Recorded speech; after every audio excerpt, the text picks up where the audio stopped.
Hi guys. Welcome back to our channel.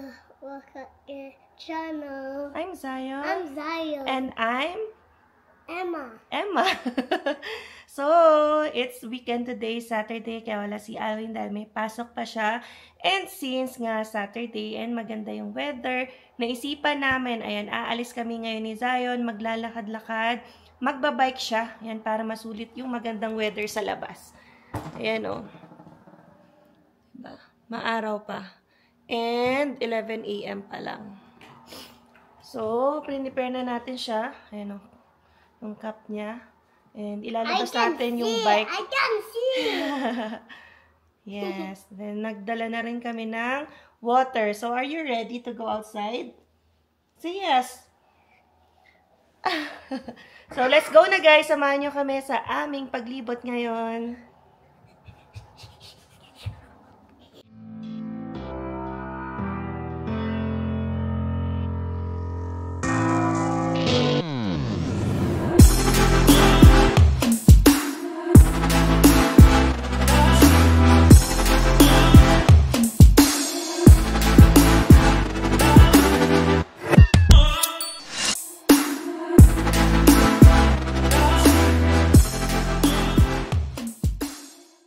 Ayan guys, nakalabas na tayo ng bahay. And sinimulan na ni Zion mag-bike. Pero lumipat kami sa other side of the road. Kasi dito, wala mga intersection. At least tuloy-tuloy yung pagbabike ni Zion. Oh. Wala tayong i-worry na sasakyan. Diba? Kasi dito sa other side, may mga intersection na. Ayan, kaya maganda dito maglakad-lakad at magbike. So, baka makarating na naman kami sa Tim Hortons kasi yung kanto nito is yung Shell na meron ding Tim Hortons and kung ano-ano pang mga bilihan. And then, pagkarating natin sa Tim Hortons or sa playground and hopefully makapagkwentuhan tayo and may ma-share tayo ulit na news update regarding sa youth unemployment dito sa Canada, lalo na dito sa Alberta. Always kami to Super Shadow go with the kindergarten. Yeah, pag kindergarten mo na, gagamitin mo si Super Shadow, okay? Yeah, may gusto kasi siyang rubber shoes. Ayan, bigay ni Miss Tess, ang kanyang favorite daycare educator. Pero malaki pa kasi sa kanya. Sabi ko, pag nag-kinder na siya, ayan kasi dito pala sa Alberta ha. Siyempre different sa Ontario. Meron silang junior kindergarten doon. And then senior kindergarten. So si Zion, supposedly junior kindergarten. Pero walang ganun dito. Pwede naming ipasok for preschool. Ayan o, ang ganda pala nito. Tinuturo ni Zion. Pero, next year na lang si Zion papasok. Kasi tinanong din namin sa school kung pwede na siya. Pagka 5 na lang daw niya. So, yung registration namin, na-cancel. Kasi nga, kung kailan pa siya magpa-5, doon pa siya pwedeng mag-kinder. Okay, kaya ngayon ay daycare muna si Zion. Tapos, yun nga, pinasok naman namin siya sa swimming lesson para may magawa siya. Okay, you can go ahead. Wash me? Push me? Bakit I'm elevated kaya nahihirapan mag-push? Kaya nahihirapan pumadyak. Ayan. So, nag-uumpisa na yatang mag-iba ang kulay ng mga dahon dito. Ayan. So, sa susunod siguro nating video, maglalakad ulit tayo tapos mga fall na. Yung mga leaves dito, ibang kulay na.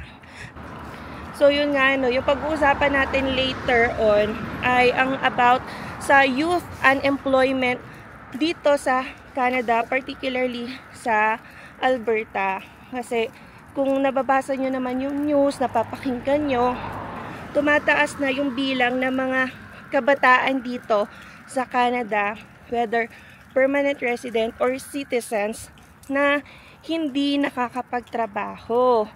And some people, some parties, na syempre politika din dito, they blame it sa immigration and sa mga temporary foreign workers. Kaya daw, ayun nga, nawawalan na ng trabaho. Karamihan daw talaga na mga kabataan dito is because there's no enough jobs. So, yan, mamaya update ko kayo ano ba ang ginagawang hakbang ng government ng Alberta para, 'di ba, tugunan yung unemployment ng mga kabataan dito sa aming lugar. So, hinihingal na tayo. Sabay kasi ang daldal sa paglalakad. Ayan. So, malapit-lapit na. Ay, diba? Ngayon ko lang napansin, hindi naman pala talaga ganun kalayo. Malapit na kami. So, pagtawid nito, ando na ang playground. Tapos, tawid ulit. Yun na yung teams. Diba? Lagi akong nagagandahan talaga dito sa area na to. Alam niyo kasi yung mga bahay, detached, ang lilinis, ang gaganda ng landscape, ang tahimik. Right? Si Zayo, diba? Sabi sa inyo, tuloy-tuloy lang. Tapos ito na yung intersection na kailangan na siyang alalayan dahil may mga sasakyan na. So, pakita ko, ang dami yatang for sale dito. Yeah. Same.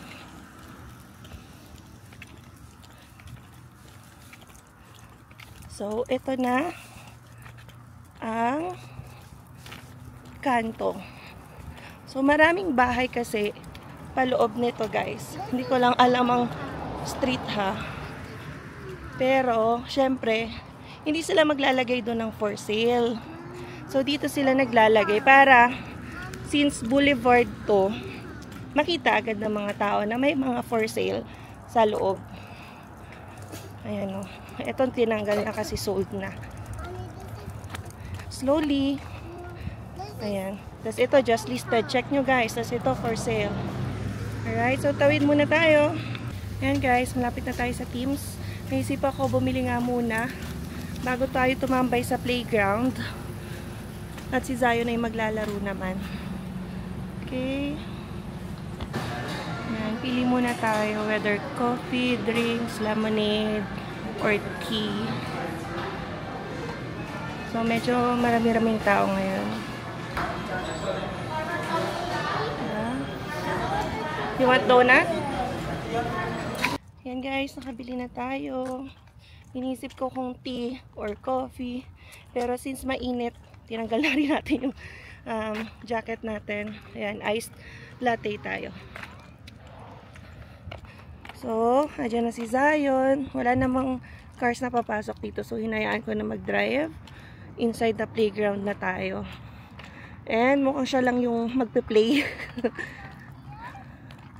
Diba? Pwede tayong magbantay dito. May mga chairs naman dito and table.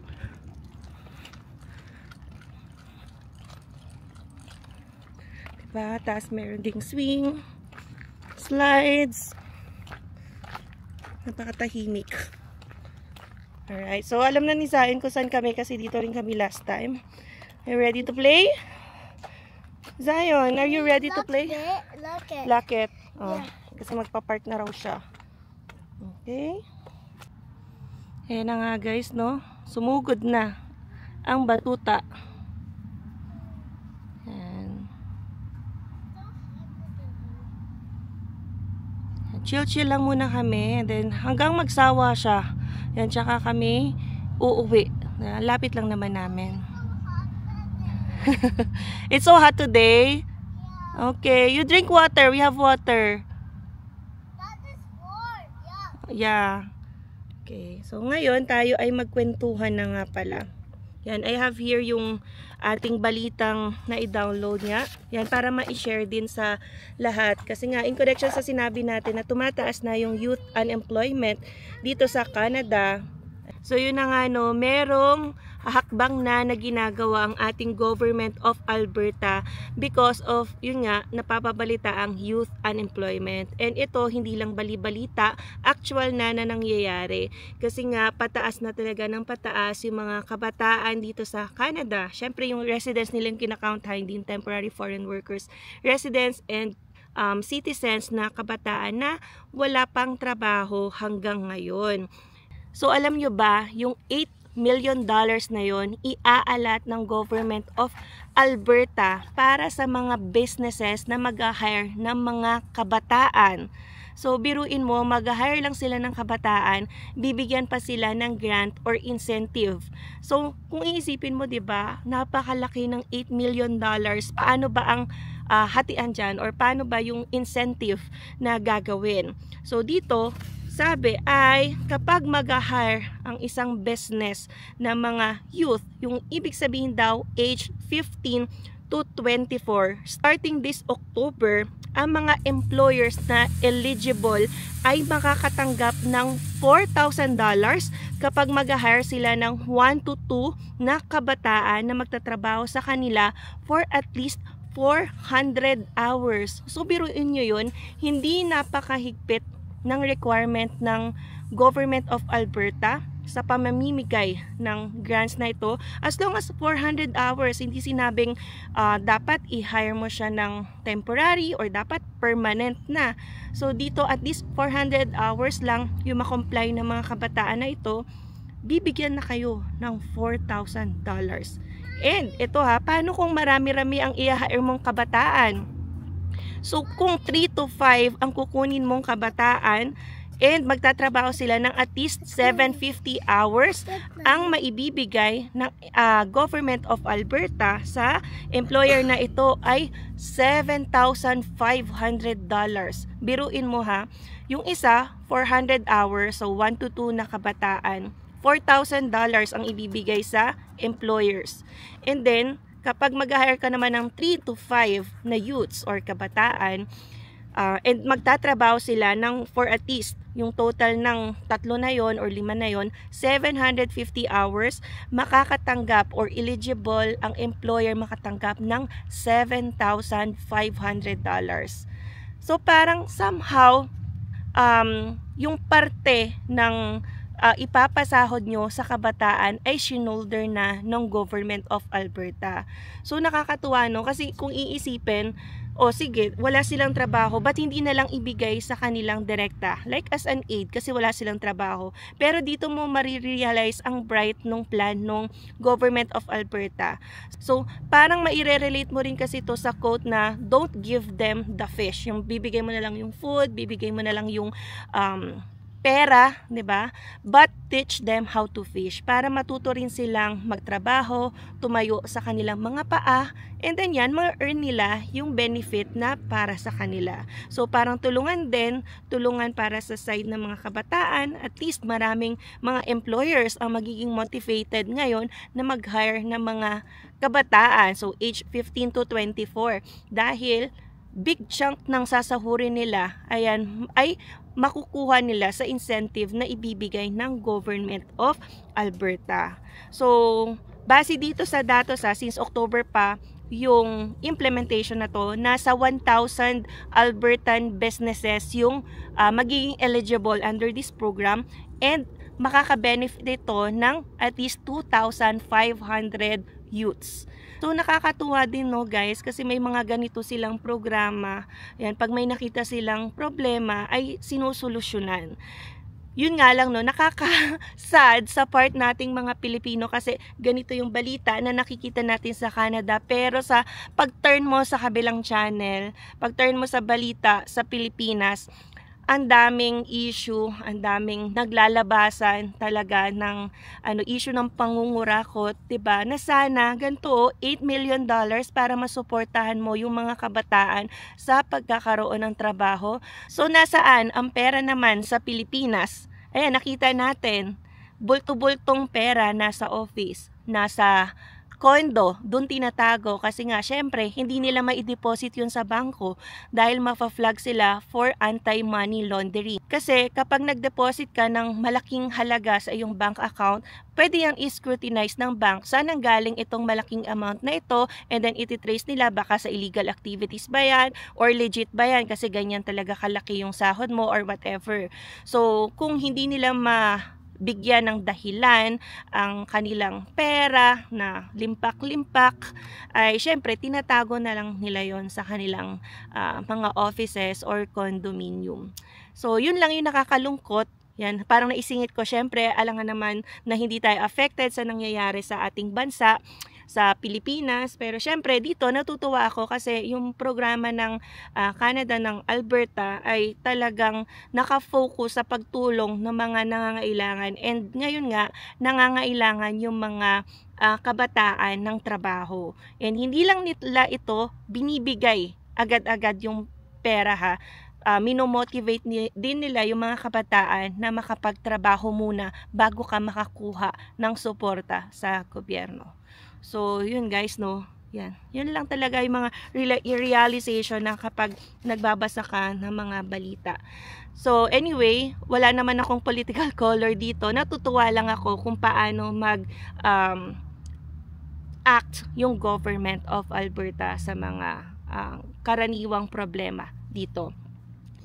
And siya nga pala, nagde-develop rin yung Alberta government ng digital badge para sa mga kabataan na nakapag-work ng at least 200 hours and nakapasa skills verification assessment ng employer. So, para saan naman yung digital badge?